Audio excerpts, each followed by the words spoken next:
we're now going to look at a way that you can essentially create a hack squat at home. So with a hack squat, it's like your typical squat, you'd do it on a machine, but you would feel it a lot more in your quads than anywhere else. And we're going to recreate that now in a way that you can do it at home.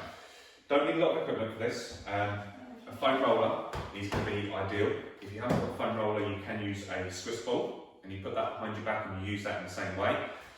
But a foam roller is preferential.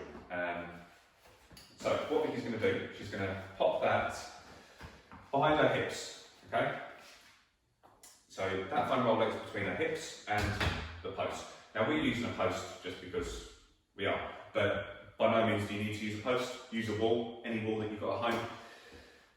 She's going to bring her feet ever so slightly forwards, and now she's leaning back, pushing her hips into that roller. Keeping her chest lifted, she's going to lower down into a squat. That's it, good. And then she's going to, from the bottom position, think about pushing back into that roller as she comes up. Good. Go for another one. Excellent. That little pause at the bottom is perfect. That's what we want. We don't want to just drop into this and bounce back up. We want that bit of a pause. What I'd suggest doing as well is use friction. So before just adding a load of weight onto this movement, which you can do, you can just hold a couple of dumbbells there, or kettlebell there, or you can even have a band going across your shoulders.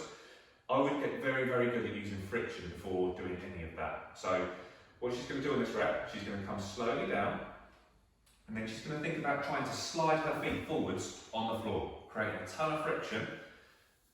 She's also going to think at the same time about driving herself back into that roller. Her quads are going to be feeling that now. All right. Once she's got very, very good at that, then the load can come in, and that's a real good way for us to progress this movement. But yeah, this is a nice, easy way that we can recreate what we do on a hack squat machine at home.